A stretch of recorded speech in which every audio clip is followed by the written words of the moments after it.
All right. You want to move on to good news? Yeah. Okay.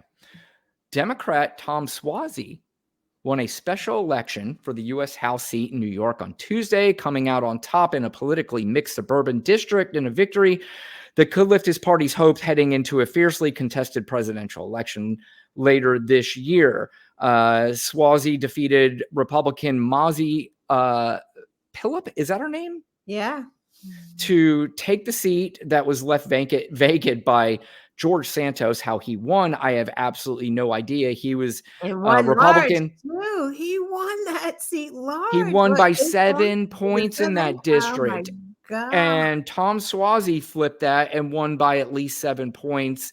And that, again, is just another rebuke of this whole MAGA movement and every one of these.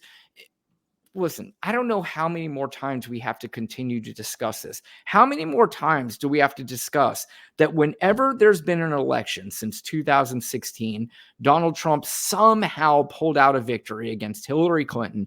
Ever since then, they really have won nothing. They've lost houses. They've lost senates. They've lost the presidency. They've lost pretty much every special election. They've lost every midterm. They've lost every election on abortion. I'm talking about deep red states too. They've got blown out in these. And a lot of the people are saying the reason why Suozzi won is because of the Republican stance now on immigration. And they were like, wait a minute, I thought we were doing something about this. And now you're not. They are blaming the Republicans for this immigration. And that's not a good thing for Donald Trump and the MAGA idiots and the rest of these Republicans who still, for some reason, thinks this is going to work. And maybe it still will. I don't know. But I think at some point, Lana, you and I, DA, and all of us have to just kind of maybe sit back and go, maybe our message is getting out there and it's working. Right. And maybe the voters aren't as dumb as we think they are. Correct. Because we are surrounded by too many dumb voters. You're right. Go ahead. Right. And maybe they're just paying attention because Republicans aren't expanding their base. Like, we keep forgetting about this. Not only did part of their base die with the pandemic because the fools wouldn't get the vaccine, they're not expanding their base. Like, yeah, the polls can say all they want. Oh, they're cutting into like the black men. They're cutting into like, Latinos. What, like 3, 4 here and there? Like, seriously, how many are there that it's really going to make a difference? Right. Our problem is getting energized and getting out there to vote. But again, they said with Suozzi, right? It was that early voting and it was the mail-in voting. And they knew going in because they have all that sophisticated machinery that they know who voted already, who got to vote, what they're waiting for, so they already knew that they were going to win because they had such a massive amount of early voting done already. And she would have had to, what's her name, Mazi? Yeah. She had a lot of catching up to do. So there's no way. And you're right, that border stuff, it's going to get flipped. Biden may go to that border. Like, he absolutely may go to that border and say, see this? See how open this is? Yeah. And they were taking down the numbers today, Brian, and they were saying how, like, it's been the lowest border crossings in a long time. Did you hear that? Was it down like 50% or something like that? I think there is some overstating on the border crisis. Now, I've done some research on the border, and there's absolutely no question. It's bad. It's not great. And there are significant numbers that have gone up since Joe Biden has taken president. Now, is that necessarily just because Joe Biden is president? There are some things that were changed, and you can make a case, maybe not. But there are the idea, though, that Joe Biden is just saying, and I think they take the wording, and a lot of people hear the wording and they get it mixed up. They hear the words open borders. So what Biden does is that he changes some of Donald Trump's policies, and you have the right-wing media that basically says he's getting rid of everything Donald Trump wanted to do or did do for the border, and now we're just letting everybody in. That is definitely not the case. That never has been the case. And it's just so simplistic, that it's so dumb that people would think that it's just that Joe Biden understands there are rapists and drug cartels, and he just says, fuck it, I don't care, let them in. Right. That goes back to, we just want to stick it to the libs. Like, they don't care about facts. They don't care what makes sense, because it doesn't fucking make sense. Like, it never did. The Democrats want open borders. Do they? Why would they? Like, because then that wouldn't, what you're saying doesn't make sense, because if you're also saying Mayor Adams is upset about all of, the migrants coming to his city and he can't house them. So which one is it? Does he want the borders open, or is he upset about all, like, it's not making any sense, but it never does. Well, you just answered your own question. That's exactly right. It never makes sense. It's what they do is we talk about the messaging, and yeah, I do believe our messaging is getting out there, and it shows in every fucking election, and why people aren't starting to acknowledge that at some point. I have no idea why, but what takes over more than Democrats winning every election? What takes over is Joe Biden wants open borders, because the right-wing media, even though they definitely have more viewers, it appears as if Democrats actually have more voters. So, and that to me is way more important than your ratings on Fox News. I don't give a fuck about how many people watch. Well, in a way I do. But, when it comes down to winning elections, it appears as if the Fox viewership, the total amount of people watching, still isn't working. And I think at some point, Republicans, if they want to be a serious party again, they're going to have to revamp and somehow go back. But I think they have lost the country for quite some time. And this country's getting, as I get older, other people are getting older. First of all, the old Republican, the Reagan Republicans, they're dying. They're leaving, and then my generation started to become more liberal. And the generation before that's more liberal. And the generation before that certainly is more liberal. So, they either got to find a way or maybe make some changes. I think it's going to take a while. Like, Definitely.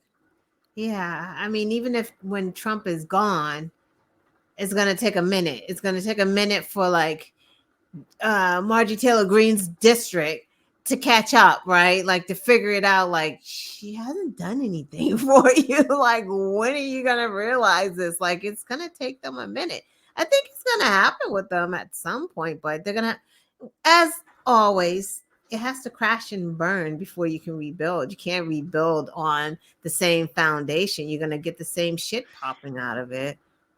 You ever see those videos of like a husband playing a prank on his wife, and he would have the video set up and she's in the shower and she's washing her hair with shampoo, and he would just take more shampoo and keep putting it in her hair and putting more shampoo, and she doesn't realize that that's happening?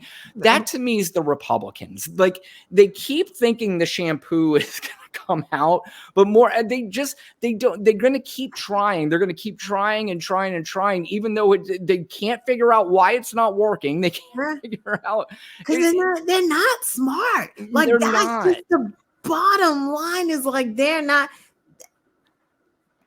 just not smart. It's like Trump and Marjorie Taylor Greene are running your party. How the fuck can they be smart? They don't know anything. They don't know what they're doing. You watch maga Mike Johnson gaveling in. He doesn't know what he's doing. No. And the people trying to tell him what to do don't know what he's doing. They don't know what they're doing. It's horrible. It's like a shit show. Well, I mean, in fairness to Mike Johnson, God and Jesus is telling him what to do. So it sounds like he's got a higher power. You think he's still watching his son's porn and his son is still watching his porn? I don't want to think about that. So if you don't mind, I'm going to move on from that thought. But I want to play this clip. This guy is Simon Rosenberg. He is a Democratic strategist. He had a lot of things to say about the Republican Party, basically about what you and I were just talking about. It was interesting, a lot of the things he was saying. I might pause some of this based on some of the points he makes, because I have some things pulled up that I do want to share based on what he's saying, because, you know, I am somebody that doesn't want to take everything just at face value. If they're saying something, even if it's something I hear that it sounds like I kind of want to do some research on it. So let's listen to what Simon has to say about the Republican Party as they stand right now. And by the way, this came on the heels of Suozzi winning yesterday. Very important is that I have this view that what's happened in the last few months is that Republican talking points against Biden have all started to evaporate. They were arguing for years that we were in a recession, the economy's bad. That's not true. They were arguing inflation was too high. Well, that's no longer true. They were arguing there was a crime wave all across America. We know that murder rates and crime rates are way down, even in New York. He was saying even in New York. Even in New York is down 20%. Yeah, and that's something that I wanted to pull up here.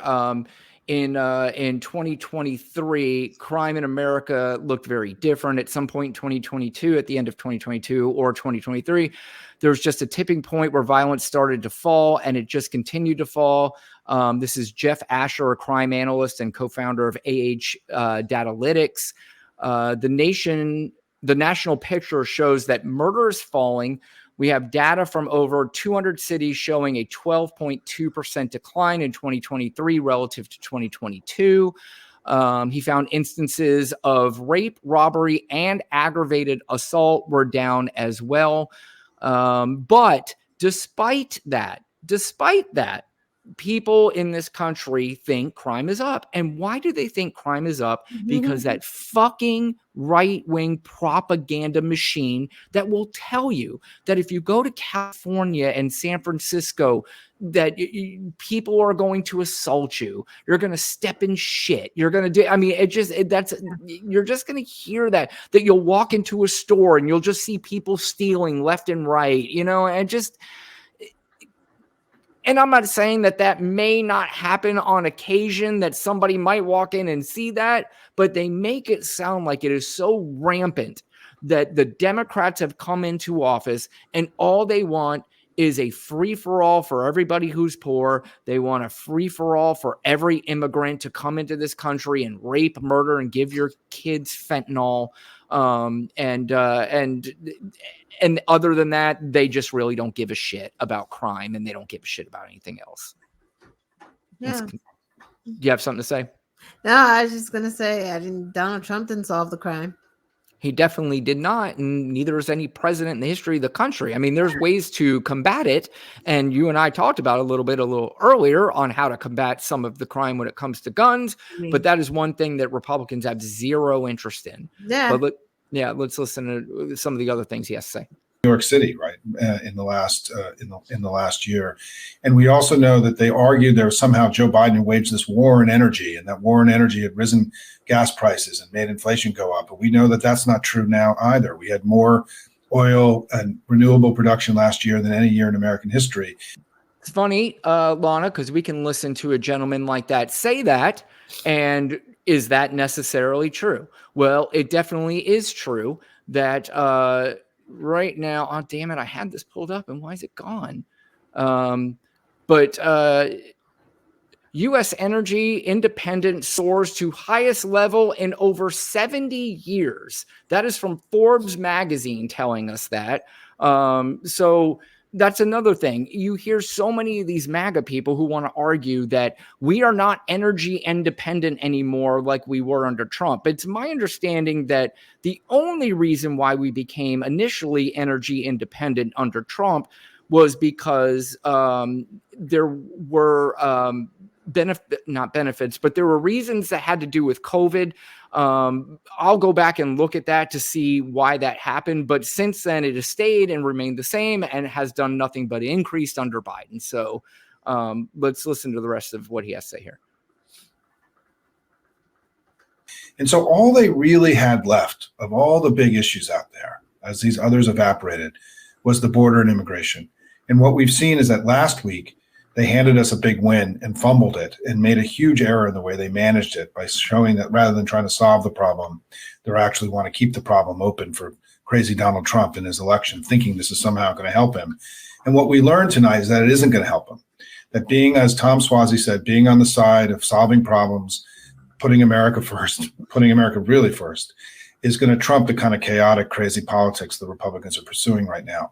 This was a huge loss for Donald Trump tonight, because the central issue in his mind, the one that he's going to win on, is border and immigration. And just to remind all of your viewers and listeners, in 2018, Donald Trump spent the last month of the election talking about the caravans and the invasion, and we won that election by 8.5 points, because voters believe that while these issues are important, there are things that matter more. Yep. The economy, healthcare, democracy, reproductive freedoms, right? It isn't that border and the immigration issues don't matter. It's that usually they are trumped by other issues that matter more. And so this was a huge disastrous event for any semblance of some kind of argument that the Republicans were going to make about if you elect them in 2024, what are they going to give you? The voters have already rejected it. And if they don't have some kind of massive reboot, which I think is impossible under Trump, I think we're looking at I'm very optimistic about what we're going to be able to do in November, because we just keep winning and they keep losing. Yeah, that's what we were talking about a little bit earlier, is that the Republicans may have to look at some kind of reboot. We don't want to get ahead of ourselves. I mean, by no means is it a done deal that Joe Biden's going to win. I truly believe he is going to, and I don't think I think by the time we get to November, Donald Trump goes through all his legal issues, I think it's going to be even bigger than it was last November. But that doesn't mean that we relax. It doesn't mean that anything's said. But he's exactly right. They have nothing else to run on, so they're going to make it look like the border is the biggest issue that we have ever seen, and that everything needs to be dropped until the border is taken care of. Now, of course, they had taken care of it, and Mike Johnson and the House Republicans basically said there's no chance it's happening. And then they wanted the funding for I hear a lot of people getting mad about the funding for Ukraine, so they try to do a separate bill for that. Mike Johnson says no, because it doesn't have anything to do with the border. And you're just like, this is in fucking sane. Yeah. Insane. What are you talking about? But he's right. People see this and I'm starting to figure it out. Like, maybe closer to elections, people start to pay attention or start to do their Googling, start to figure out like what the hell is going on. Because at this point, most people who thought the border was important know that there's a border deal. Like, they know. So either you're going to lie to yourself and be like, well, the border bill is going to make it worse, or you're the one who voted for, what's his name? Suozzi? Suozzi. Suozzi, right? Yeah. You're the one who voted for Suozzi because you know better. You know that. When did politics become just me? When Trump was introduced? Because actually, that's not true, because they would not work with Obama, right? So right. It seems like it started around that time. Yeah, but there was a time when these people got together and did bills. Like, what is this? It was, and you're right. There was, I think politics in the country has always been somewhat contentious, but there was a respect. There was also, what is best for the American people. And then we got to a point where it was what is best for our ratings is what it came down to. And what took over politics weren't the politicians. It were the millionaires and billionaires and corporate media outlets that has taken over politics in this country now. And that's why we elect people like Donald Trump, who has absolutely no business. He had no business running his own companies. Forget about the United States of America. He still hasn't learned. He's out here talking about NATO has to pay dues. Yeah, we're going to get into that. Yeah. How are you president for 4 years and you're talking about dues? What is that? A union? Yeah, that's we'll get into that in just a second. But no, I'm glad you brought it up because it is something to definitely talk about. And by the way, Lana Quest, you never need to apologize on this show. You kidding me? That's right. 'Cause I'm the boss. Boss applesauce. Damn right. And she is. Trust me, she is.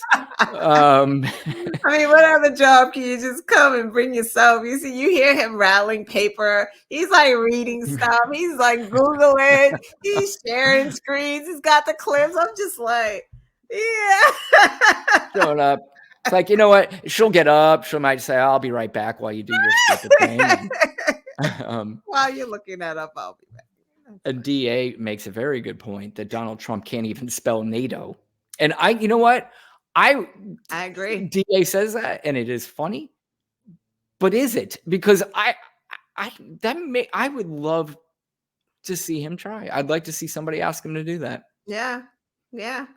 Put on this cognitive exam.